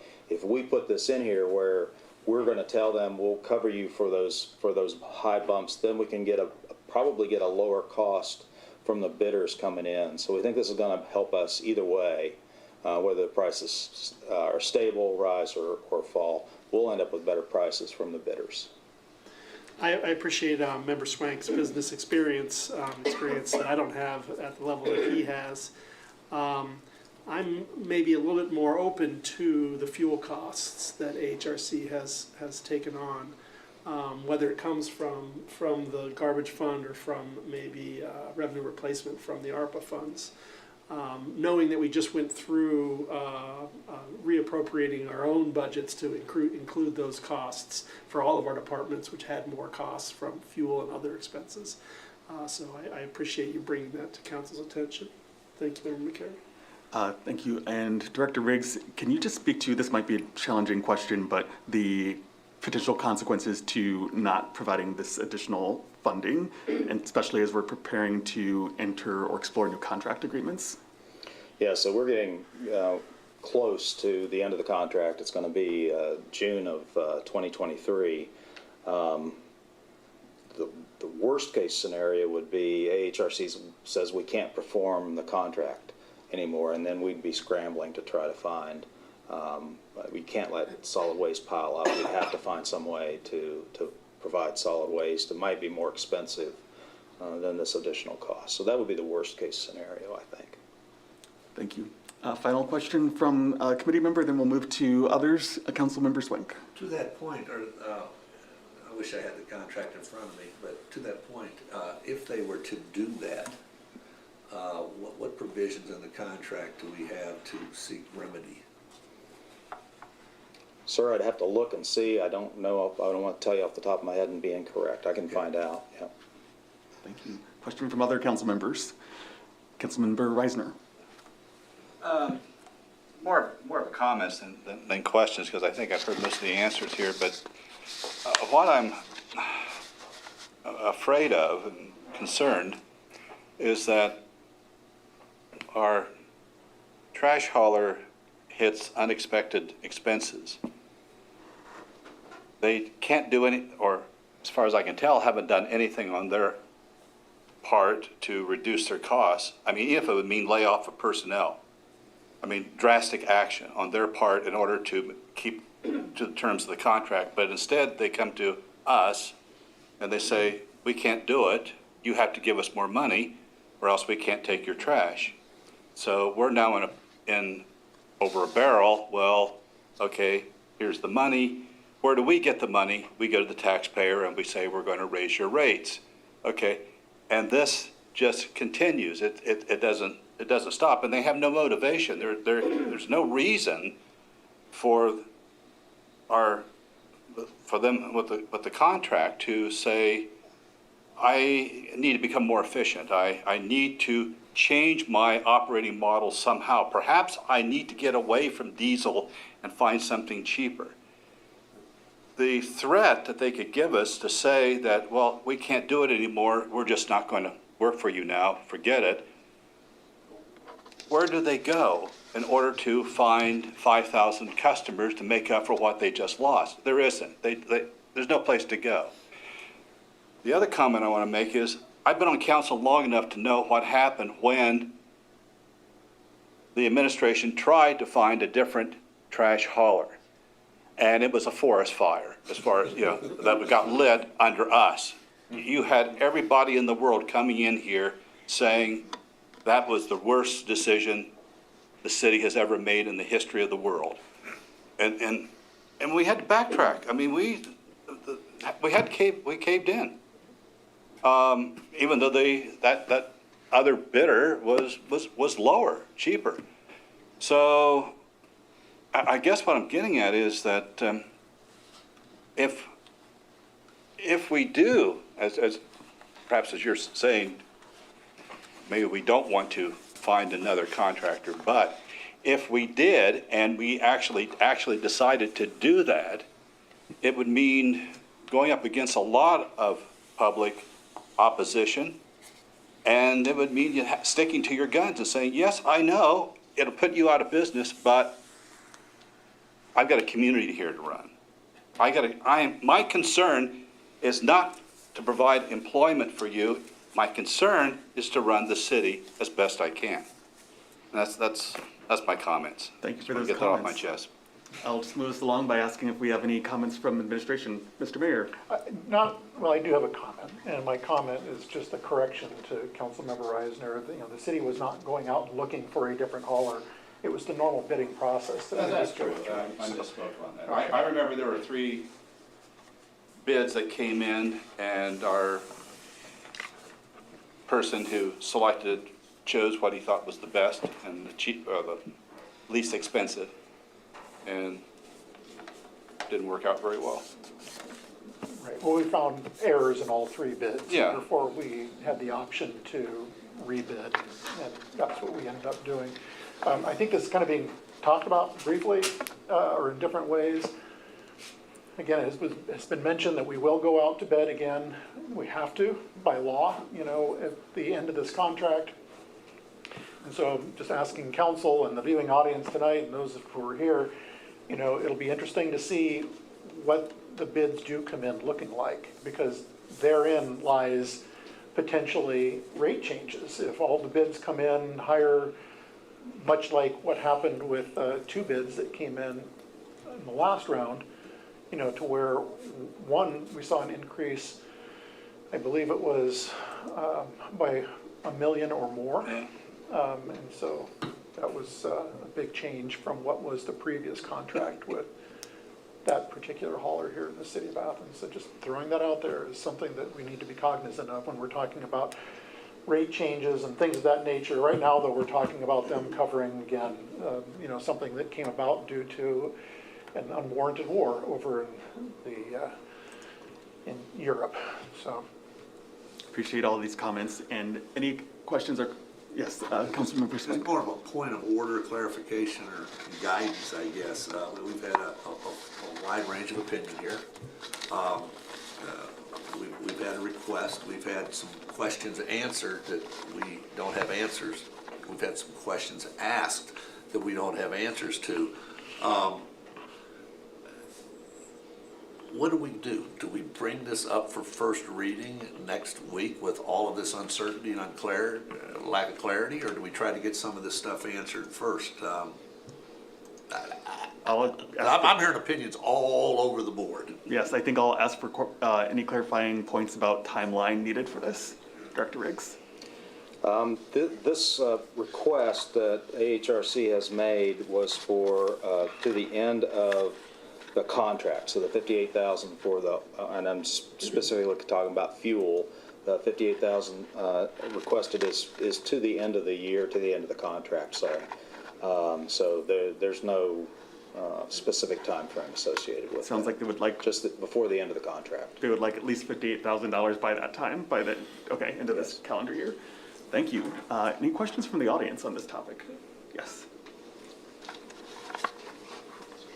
Mary Abel, 48 Strathmore. Several years ago, in the discussion of solid waste, and when we went to single stream recycling, it was decided that all of us in the city were to have the large blue recycled containers, which are pretty large.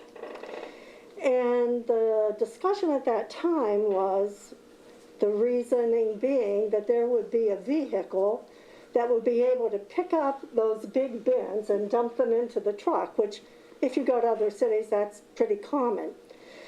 I'm wondering, one, that has never happened.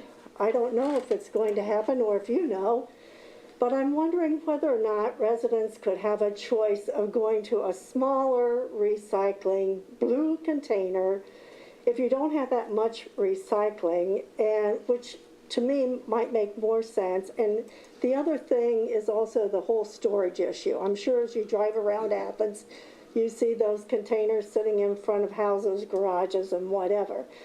So I just bring that up as one of those things when you're having the solid waste discussion to see whether or not there could be any other consideration given to that. Thank you. Thank you very much. Question for the mayor. Do we typically have community input forums as part of the trash contract brainstorming process? What do we want in our next contract? Typically, no. As Councilmember Swank indicated, the last time we had, again, the conversation in the bid opening and so on and so forth, it created a lot of public input. But not about things like Ms. Abel was bringing up with the smaller bins, you know. The other thing too, you reminded me that not only these larger 96-gallon bins, but also the chip that was with those, that was for a truck that not only has the arm that can pick it up, but it can read the chip and identify that bin is at 50 Longview Heights or wherever in the city. So, and that never came to fruition, which is really kind of disappointing. I've been to other communities that have that kind of a feature for the trucks. It's better on the actual laborers that are working because they're having to hoist extremely heavy bins, and I'm guilty of that. I think we overpack our recycling bin, but we recycle a lot. Point well taken to where we can have that as part of the negotiation process, or put it into, have some language in there for the rebidding that'll happen this summer. Thank you. President Isley? So it sounds like we, as Councilmember Swanks indicated, we've got a lot of different opinions, a few questions that could be clarified, perhaps by AHRC, some things that we can think about for future contracts that might save money, and so we appreciate those suggestions. So maybe this could come back out on the October 10th committee meeting with some answers to the questions. I think that would be my recommendation, that we also provide an opportunity for questions with the law director, specifically about that contract. Yes. And might we invite Mr. Underwood to actually attend and answer some questions directly? I think he'd be Yeah, I willing would to do that. think so, and I think that he might also appreciate questions in advance, especially about things that they've done to reduce costs, that sort of thing. Oh, and last comment from the mayor. Just really quick, and it's just that, having read through this document in terms of what they were asking for the labor and the vehicle expenses, I strongly am opposed to paying that because we're talking about fuel costs. And so therefore, to figure out how we crack this nut when it comes to the $58,000 is the only thing that we're talking about. Thank you. So it sounds like our next step would be to bring this back to committee October 10th, was it? Mm-hmm. Okay, thank you. Our second item on the agenda is the salt pit roof repair. This is not the first time we've discussed it, but we do need to consider a request for an increase in costs for this project. I was pleased to correspond with Jessica Adine and confirm that this isn't really something that we have a choice on. This salt storage tank is located at the water treatment plant, and the city has received a bid to increase, we need $110,000 more to allow the city to award the bid to have these repairs made. So if possible, it would be beneficial for the ordinance to be approved after 2 readings so that the contract can be signed in October and the contractor can begin work in November. All kinds of bad things will happen to our water if we don't take care of this. So I will ask first for questions from the committee. Yes, Councilmember Swank. I don't think bad things are going to happen. We don't want to alarm the public, but I would ask this respectfully. And this is not the first time tonight. It's not the first time in the last 6 or 7 months. But when we have agenda items such as this, it would be very nice if we had written documentation on our drive Friday when the clerk puts them out. There's nothing on here. It would have been nice to know the $110,000. Back when we were talking about the rental thing, it would have been nice to have that amendment. It's very difficult for a council person, I think, to sit here, hear something for the first time, and be asked to offer public comment on it. And I just really would respectfully request that anything on the agenda, anything that we're going to discuss, whether it be in committee or general session, that we have the requisite documentation. And if it's just a draft, that's fine. Just put draft across the middle so we know we're at a starting point. But when we're hearing things for the first time, it kind of puts us in a reactionary mode. Because, you know, if we find out about this on Friday, I've got Saturday, Sunday, and all day Monday to do a little bit of research. Google's a wonderful thing. And we all have neighbors on either side. We can ask opinions. But to hear at 7 o'clock, boom, $110,000 after we just asked for 58 and all of that, I put on my auditor's hat and said, wow, where's all this money going? So just a respectful request going forward would be very, very helpful, I think, for all of us to do the best job we could. Thank you. President Isley. And I'll just add that I know that our clerk and our director of the government channel do everything they can to get everything on the document. So it in turn puts the pressure on administration to help us so that when we see an email or something that we think that would be helpful background, say, could you drop it in, in the agenda or in the shared drive? And I know I'm guilty of the same thing. This afternoon I found something and I said, I think we better have this on the shared drive. And so Debbie was able to get it. Our clerk of council was able to get it on immediately. But so we'll work on it. It's a balancing act. We'll yes. all work on it. So Okay, I thank you appreciate very the much. administration doing it. Point well taken. Thank you. And just to clarify, those consequences for not addressing this repair need in a time-sensitive manner, there would be some damage to equipment, including a semi-truck that delivers the salt, could result in injury. Things will happen in our bathtubs that we don't want to see. Our clothes will be all dingy smelling, and our dishes will have spots. So those are the kinds of concerns we're trying to avoid. Yeah. Mr. Mayor.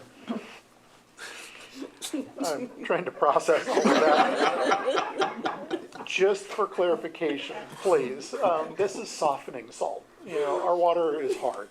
So it's the softening salt that goes into making our water so soft and velvety.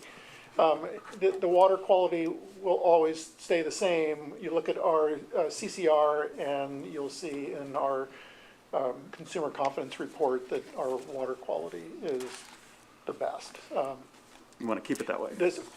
We do. We just don't want hard water, nor do we want a semi that accidentally goes through the vault ceiling.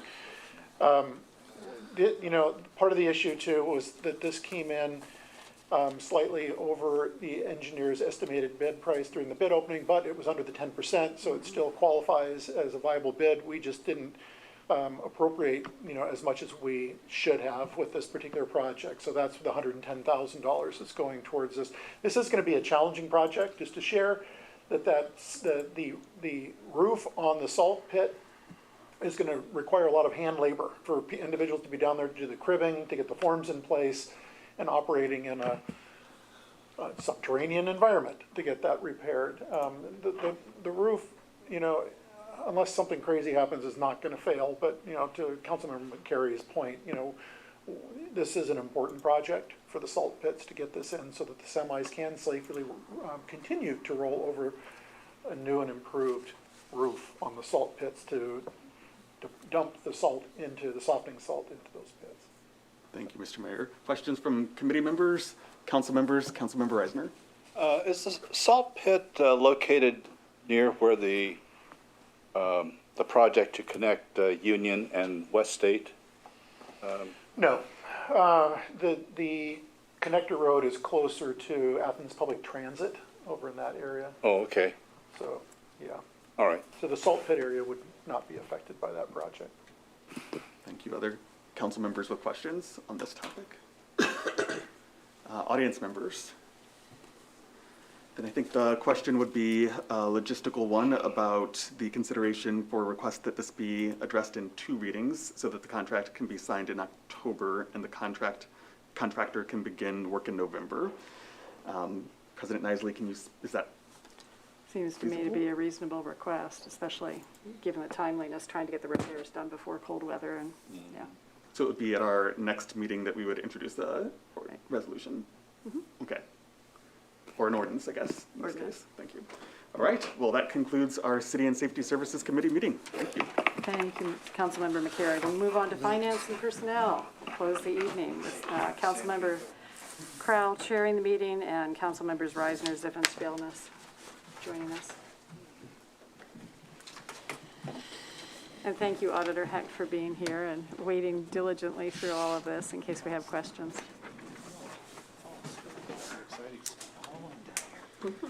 Thank you, President Nisley. We have 2 items really on our agenda tonight. We have the public defender contract and then appropriations. So let's first talk about the public defender contract. Just to remind everyone that the City of Athens collaborates with the county government on supporting our public defenders.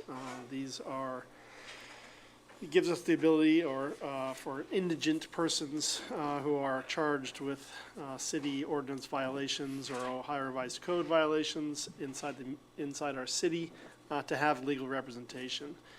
The state of Ohio is on a fiscal year calendar, while the city is on a calendar year calendar.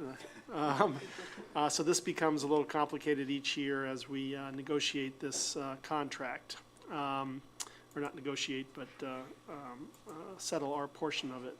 I will remind City Council or inform you if you were not aware that beginning in July of 2021 and going through June of this year, the state of Ohio decided to cover 100% of this contract.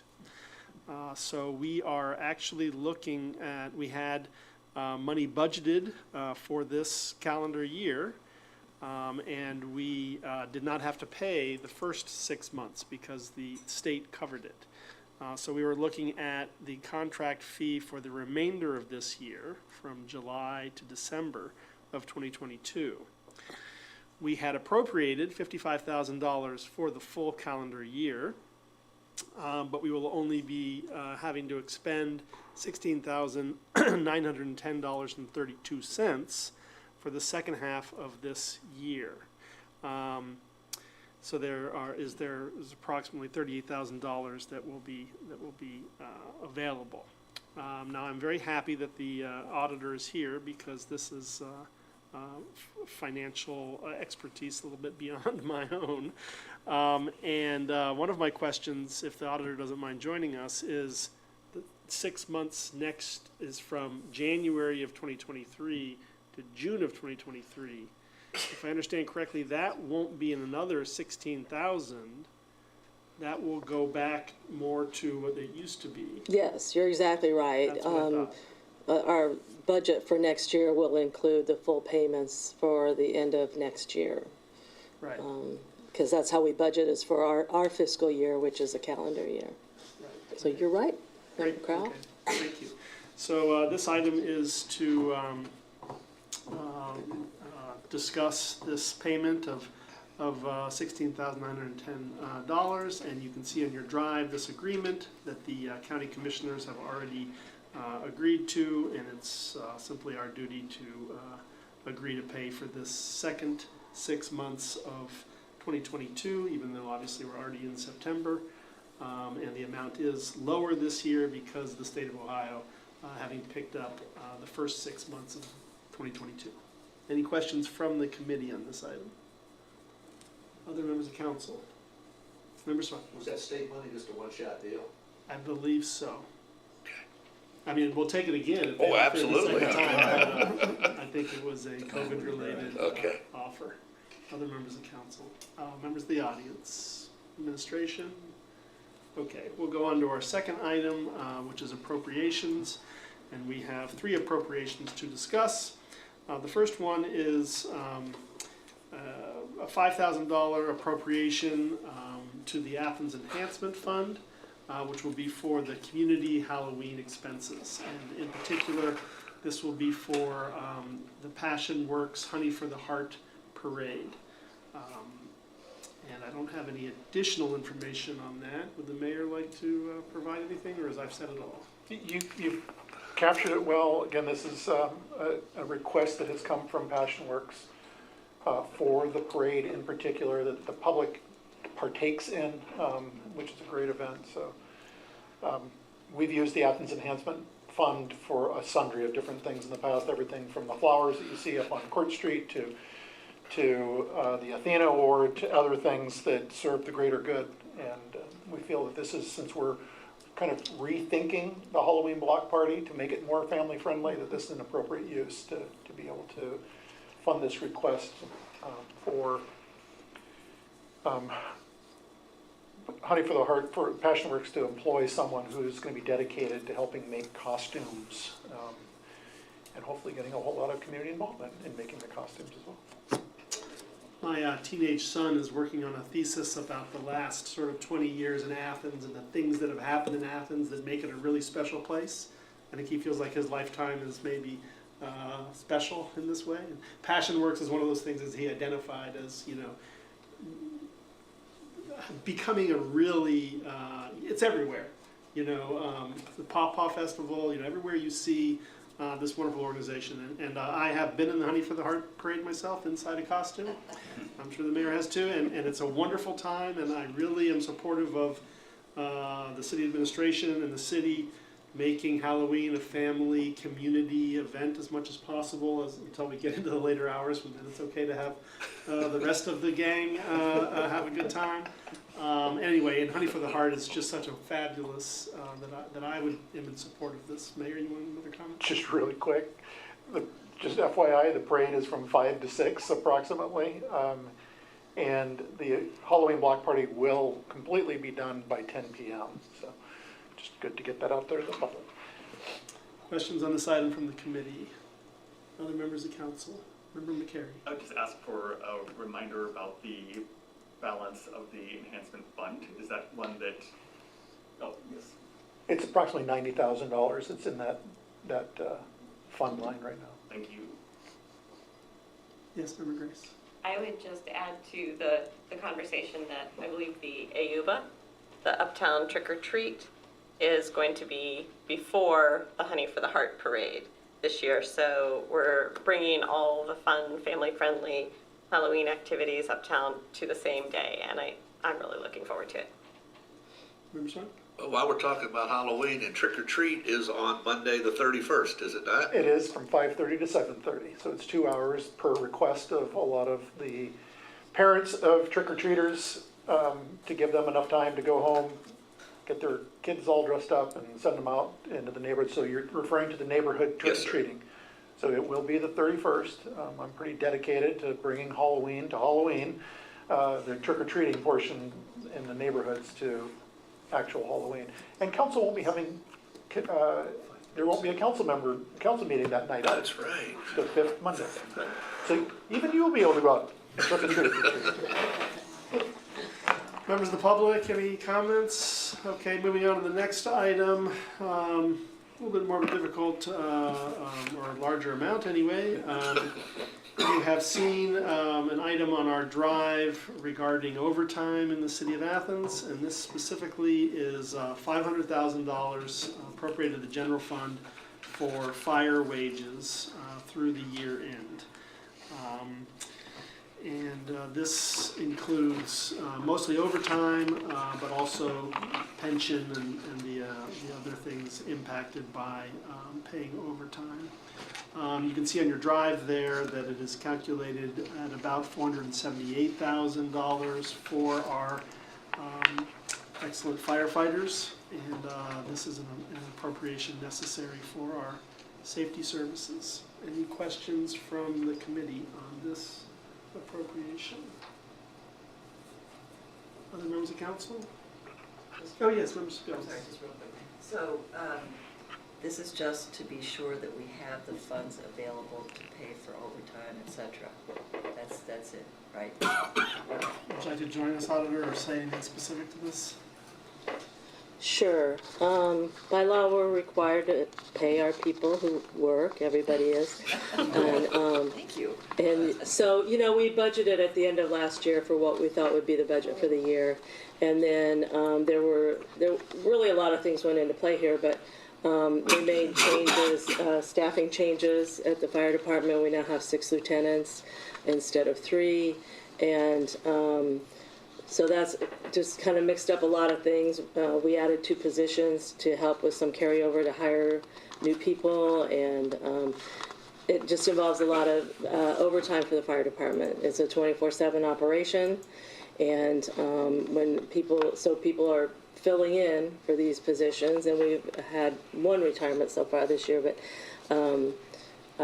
it just gets expensive when we're paying overtime hours. Plus, they have shift pay depending on when they work. That's an added cost added onto their paychecks depending on the shifts that they're working.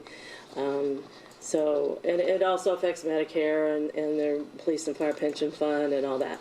So we need to make sure we have the money in their budget to pay that. If the money's not appropriated, then it's not available for me to go ahead and write the checks. That makes sense. Council has that power over the budget and is the checks and balance for what we spend, or, I could just write checks in my office or whatever, but it has to be appropriated, and that's up to council so that everybody sees that. Does that answer your question?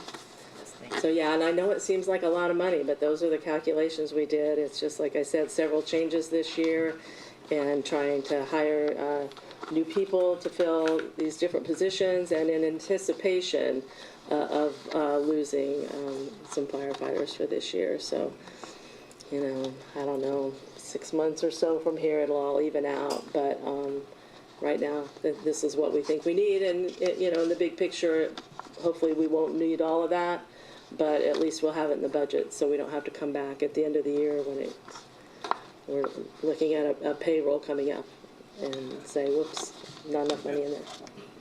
Okay. Thank you for being here, auditor. Appreciate it. Yes, Member Swing. These figures, is this just for 1 2-week pay period?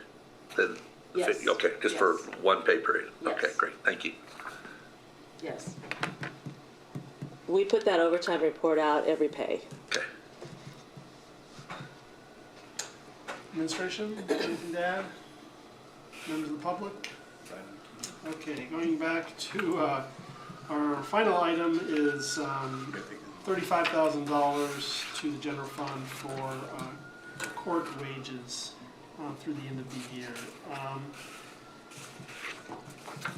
It's also connected to the court grant fund, right? Yes, I just wanted to point that out, but you already know this, but yeah, it's Fund 237, which is a court grant fund, and they pay people out of there, and they want to use up all the money for one thing, and so they're going to stop paying one of the people out of that fund by the end of the year, just so they can use it. But we were able to estimate some additional resources, this $35,000, which they need to make their same thing, make payroll through the end of the year. Questions from the committee on this item? Other members of council? Members of the public? Administration, anything? Okay, that completes Finance and Personnel. Thank you, President Rising. Thank you very much. And we will stand adjourned at 9:10 p.m. and